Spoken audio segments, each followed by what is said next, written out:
este momentul decisiv în care armata a hotărât să devină o instituție sau o ăsta de sine stătătoare, să nu fie dependentă sau să nu fie adjutantul regelui sau să nu fie mâna dreaptă a regelui sau să nu fie mâna dreaptă a preoților sau să nu fie mâna dreaptă a doctorilor.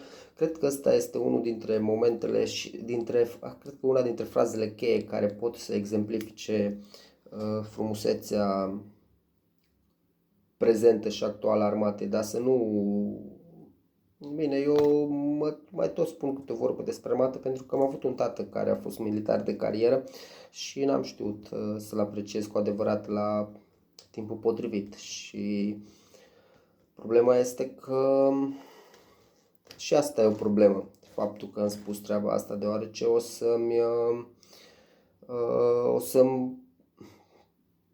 să atragă după sine, o să-mi creeze un alt șir de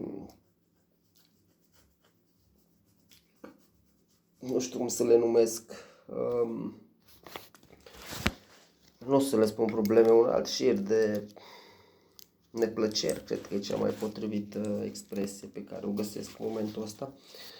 Și o să înțelegi, mă rog, probabil că nu o să vadă nimeni clipul ăsta, dar de ce? O să spun, nu pot să zic înțelegeți că sună bine, așa cum mai bine spun o să înțelegi. Asta în speranță în care bla bla bla. Da, e foarte mișto și treaba asta, o să revin imediat. Că-s pe budă. Mai citesc câteva rânduri.